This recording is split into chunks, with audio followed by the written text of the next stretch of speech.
পৃথিবীর বুকে দেখিয়ে দিয়েছে সম্প্রীতি কি জিনিস।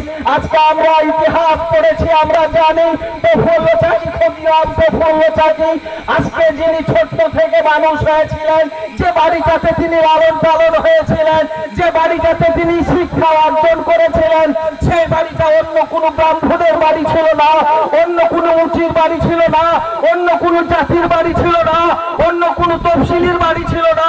সেই বাড়িটা ছিল একজন মুসলমানের বাড়ি, মুসলমানের বাড়ি। এই মুসলমানের বাড়িতে থেকে কিছুদিন তিনি পড়াশোনা করেছেন। বন্ধুগণ, সেই মুসলিম বাড়িতে থেকে এক ভাই অমুসলিম ভাই, আজকে তার সঙ্গে ভ্রাতৃত্ব সম্পর্ক, রক্তের সম্পর্ক না থাকলেও আজকে সম্প্রীতির সম্পর্ক, ভাই বোনের সম্পর্ক, ভাই বোনের যেরকম সম্পর্ক গভীর হয় ওই রকম গভীর সম্পর্ক এমন করে ক্ষুদিরাম চাকি প্রফুল্ল ব্যানার্জি যখন তাকে গ্রেফতার করে ধরে নিয়ে দিল্লির কারাগারে বন্দী করা হলো, যখন ঘোষণা করা হলো ক্ষুদিরামকে ফাঁসির মঞ্চে চড়ানো হবে, তাকে ফাঁসি দেওয়া হবে, বোন ভাইয়ের কথা শুনেছে, আজকে আমার ভাই ক্ষুদিরামকে ফাঁসির মঞ্চে দেওয়া হবে, আজকে তার ফাঁসি হবে। বোন তার আর স্থির না থাকতে পেরে ভাইয়ের বিয়োগ ব্যথায়, ভাইয়ের মায়ের মমতায় বুক ভরা ব্যথা নিয়ে, চোখ ভরা পানি নিয়ে রাস্তায় বেরিয়ে পড়েছে। কোন দিকে দিল্লির পথ, কোন দিকে যেতে হবে বোনের সেটা জানা ছিল না। বোন কাপড়টা আলোমালো হয়ে রাস্তায় চলছে, কাপড়টা ঝুলছে, এমতো অবস্থায় বোন দুটি চোখের পানি ছেড়ে দিয়ে কান্না করতে আজকে ক্ষুদিরাম ভাইয়ের জন্য বেরিয়ে পড়েছে। এ হচ্ছে সম্প্রীতির দেশ, এ হচ্ছে মুসলমানের সম্প্রীতি, যে সম্প্রীতি শিখিয়ে গিয়েছেন বিশ্বনবী মুহাম্মদুর রাসূলুল্লাহ সাল্লাল্লাহু তাআলা আলাইহি ওয়াসাল্লাম। সেই সম্প্রীতির উপরকে আমরা, সেই সম্প্রীতিকে শ্রদ্ধা করি, সেই সম্প্রীতি নিয়ে আমরা চলতে জানি, সেই সম্প্রীতির বার্তা আমরা দিতে জানি, সেই সম্প্রীতি নিয়ে কাঁধে কাঁধ মিলিয়ে আমরা ভারতবর্ষের জমিনে আমরা বেঁচে থাকতে চাই, বেঁচে থাকতে চাই। আজকে ওয়াকফ সম্পত্তি নিয়ে আজকে যে বিল পাস করা হয়েছে, এটা শুধু মুসলমানের দুঃখজনক বেদনা নয়, এটা মুসলমানের দিলে আঘাত নয়, এটা সারা বিশ্বের ভারতবর্ষ মানব জাতির দিলে আঘাত আনা হয়েছে। আজকে যে একটা সংবিধান, সেই সংবিধানের উপরে আঘাত আনা হয়েছে। ভারতবর্ষের যে সংবিধান 14-15 এমন করে 14-15, 27, 26, 21 ধারার সংবিধানে বলা হয়েছে ভারতবর্ষের মাটিতে এমন করে যে যার ধর্ম তা কেমন করে পালন করবে। মুসলিম তার মসজিদ তৈরি করবে, মাদ্রাসা তৈরি করবে, তার শিক্ষাশালা তৈরি করবে, হিন্দু তার মন্দির তৈরি করবে, এমন করে গির্জা তৈরি করবে, নিজের মন মতো তারা ধর্মশালা ধর্মগাহা তৈরি করে তারা নিজ নিজ জায়গায় ধর্ম পালন করবে। এদের মধ্যে থাকবে না কোনো ভেদাভেদ, এদের মধ্যে থাকবে না কোনো ফাটল। আজকে সেই ভারতবর্ষের সংবিধানকে আজকে মোদিজি আঘাত করেছে। এই সংবিধানকে আমরা শ্রদ্ধা করি, এই সংবিধানকে আমরা মেনে চলি। এই সংবিধানের উপরে যে আঘাত করেছে, এই আঘাত আমরা কখনোই মেনে নিব না, মেনে নিব না, এখনো মেনে নিচ্ছি না। শরীরে রক্ত যতক্ষণ পর্যন্ত থাকবে ততক্ষণ পর্যন্ত আমরা মানছি না, মানবো না, মানছি না, মানবো না, মানবো না। এর আগে আমাদের লড়াই হয়েছে, আমাদের লড়াই হয়েছে, আমাদের আন্দোলন হয়েছে, এনআরসির আন্দোলন হয়েছে, আমাদের এই অধিকারের লড়াই আমরা করেছি, যে অধিকারকে আমরা যেন এই দেশে থাকতে পারি, অধিকার নিয়ে আমরা লড়াই করেছি। এনআরসির লড়াই, আমরা লড়াই করেছি এমপিআর এর লড়াই, আমরা লড়াই করেছি সিএর লড়াই। কিন্তু আজকে যে লড়াই এসেছে, সেই লড়াইটা হচ্ছে আমাদের এক ধরনের, এক আমাদের ইমানি লড়াই, আর এক লড়াই হচ্ছে আমাদের যে সংবিধানকে ভেঙে গুড়িয়ে দিচ্ছে, এই সংবিধানকে রক্ষার লড়াই। আমরা সকলে এই লড়াই লড়তে ইচ্ছা আছি তো ইনশাআল্লাহ? ইনশাআল্লাহ আমরা লড়তে ইচ্ছা আছি তো? আজকে সবে মাত্র আমরা বার্তা দেওয়ার জন্য আপনাদেরকে আহ্বান করেছি। এর থেকেও আমরা বড় সমাবেশ, বৃহত্তম সমাবেশ করে আমরা আনাচে কানাচে, আমরা শহরে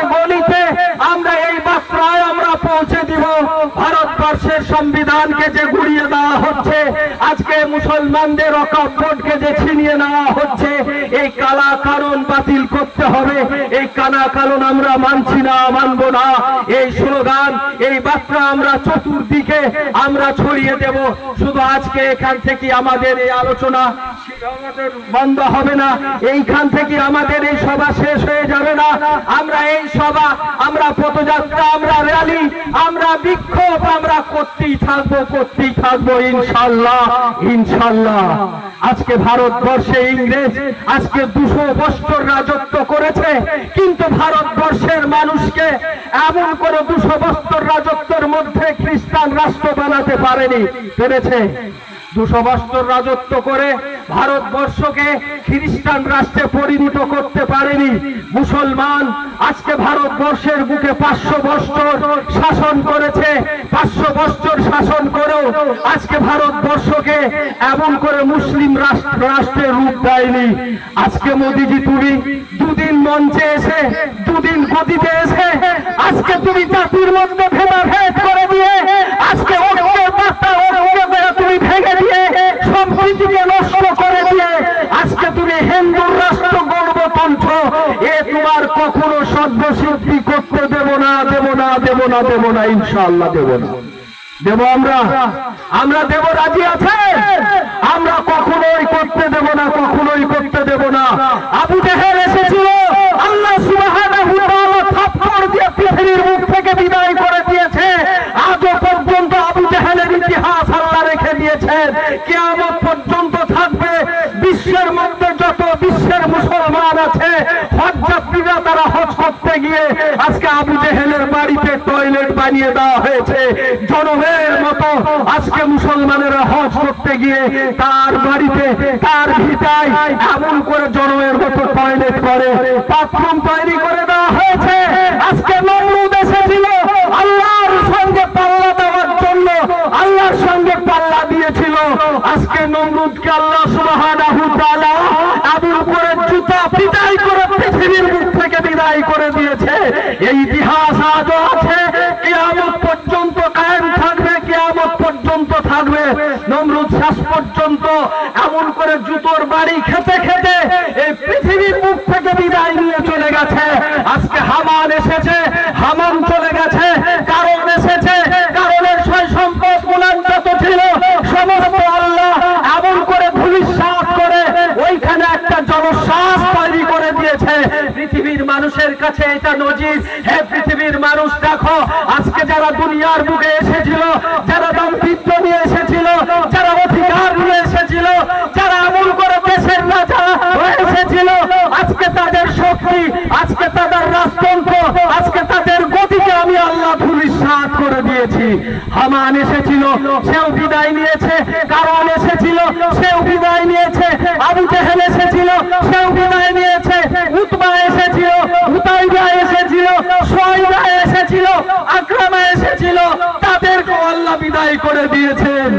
আজকে যে গদিতে মসজিদে তুমি বসে আছো, একবার চিন্তা করে দেখেছো, চিন্তা করে দেখেছো যে গদিতে ইন্দিরা গান্ধী বসেছিল, যে চারখানে ইন্দিরা গান্ধী বসেছিল, আজকে সেই চারখানা আছে, ইন্দিরা গান্ধী নেই। আজকে যে চারের উপরে যে গদিতে রাজীব গান্ধী বসেছিল, সেই চারখানা আজও পর্যন্ত আছে, রাজীব গান্ধী নেই। আজকে যে চেয়ারের আসন দখল করেছিল অটল বিহারী বাজপেয়ী, আজকে সেই চারখানা আজও পর্যন্ত আছে, কিন্তু অটল বিহারী বাজপেয়ী নাই। আজকে যে চেয়ারে আসন গ্রহণ করেছিল মনমোহন সিং, আজকে সেই চারখানা আজও ভারতবর্ষের বুকে সেই পার্লামেন্টে আছে, কিন্তু মনমোহন সিং আজকে নেই। মোদি, তুমি জেনে রেখো, জেনে রেখো, যে চারখানে তুমি বসে আছো, চার থাকবে, তুমি একদিন থাকবে না, থাকবে না, থাকবে না, থাকবে না। তাই সকল এই কালা কানুনের বিরুদ্ধে আমরা সকলে, আমরা ঐক্যবদ্ধভাবে আমরা এই কালা কানুনকে আমরা ধিক্কার জানিয়ে আমরা এই ওয়াকফ বোর্ডের এই বিলটা আমরা প্রত্যাহারের দাবিতে আমরা এমন করে সবর হব, আমরা সকলেই কাঁধে কাঁধ মিলিয়ে আমরা নামবো, এই বলি আমার বক্তব্য আমি ইতি করছি।